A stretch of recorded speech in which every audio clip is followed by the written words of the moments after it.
అయోధ్యలో రాముడి విగ్రహ ప్రాణ ప్రతిష్ఠ సందర్భంగా దేశమంతా కూడా పండుగ వాతావరణం నెలకొంది. ఉమ్మడి కరీంనగర్ జిల్లాలో కూడా అన్ని ఆలయాలకు కూడా పండుగ వాతావరణం నెలకొంది.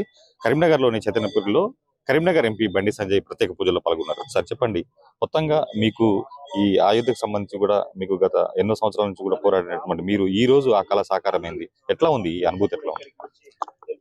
చాలా సంతోషకరమైనటువంటి సందర్భం ఇది.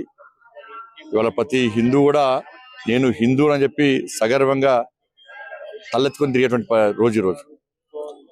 ప్రతి హిందూ కూడా ఇలా జై శ్రీరామ్ అని గర్జిస్తూ గాంధిస్తున్నటువంటి అద్భుతమైన రోజు ఈరోజు. 500 సంవత్సరాలుగా ఎదురుస్తున్నటువంటి హిందూ సమాజం ఎదురుస్తున్నటువంటి వారి చిరకాల స్వప్నం నెరవేరుతున్నటువంటి శక్తివంతమైన రోజు ఈరోజు. కాబట్టి ఈ సందర్భంగా హిందువులందరూ కూడా హృదయపూర్వక శుభాకాంక్షలు తెలియజేస్తూ ఈ అయోధ్యలో రాముల వారి యొక్క ప్రాణ ప్రతిష్ఠ కార్యక్రమం సందర్భంగా దేశవ్యాప్తంగా ఒక పండుగ వాతావరణం నెలకొన్నది.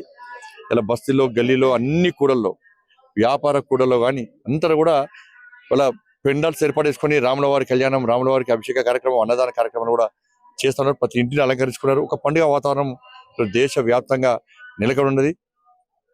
ఇలా కరీంనగర్ కూడా ఒక పండుగ వాతావరణం నెలకొన్నది. దాంతోపాటు భారతీయ జనతా పార్టీ పరంగా జేపీ నడ్డా గారి పిలుపు మేరకు గత వారం రోజుల నుంచి పరిసర ప్రాంతాల్లో అని చెప్పి దేవాలయాన్ని పరిశుభ్రం చేసేటువంటి కార్యక్రమాన్ని కూడా మేము విజయవంతం చేస్తాం. వాళ్ళ ట్రస్ట్ ఇచ్చిన పిలుపు మేరకు సాయంత్రము 5 గంటలకు 5 జ్యోతులను వెలిగించే కార్యక్రమాన్ని కూడా హిందువులందరూ విజయవంతం చేయబోతున్నారు. నరేంద్ర మోడీ గారి యొక్క పిలుపు మేరకు దేశవ్యాప్తంగా ప్రజలందరూ కూడా మరొక దీపావళి జరుపుకోవాలని చెప్పి వారి ఇచ్చిన పిలుపు మేరకు సాయంత్రము 6 గంటలకు తెలంగాణ చౌక్ లో, కరీంనగర్ తెలంగాణ చౌక్ లో కూడా టపాసులు పేర్చినటువంటి అద్భుతమైన కార్యక్రమం కూడా మేము చేయబోతున్నాం. కరీంనగర్ మహాశక్తి ఆలయంలో కూడా ఇవాళ అయోధ్య రాముల యొక్క నమూనాను ఇవాళ వెంకటేష్ అనేటువంటి ఆర్టిస్ట్ కూడా ఇక్కడ తయారు చేయడం జరిగింది. చాలా మంది భక్తులు వచ్చి సెల్ఫీలు తీసుకునేటువంటి ప్రయత్నం చేస్తా ఉన్నారు. 90వ దశకంలో జరిగినటువంటి కరసేవలో మీరు పాల్గొనడం జరిగింది.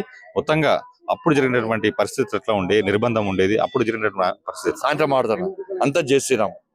ఇది మొత్తానికైతే ఇది 90 దశకు జరిగినటువంటి కరసేవలో తాము పాల్గొన్నాం. అదేవిధంగా ఏళ్ల కాలం నాటి ఒక ఈ కార్యక్రమం మొత్తానికి విజయవంతమైంది. ఈ రోజు అయోధ్యలో జరుగుతున్నటువంటి రామ ప్రతిష్ఠ సందర్భంగా మొత్తంగా దేశవ్యాప్తంగా కూడా పండుగ వాతావరణం నెలకొంది.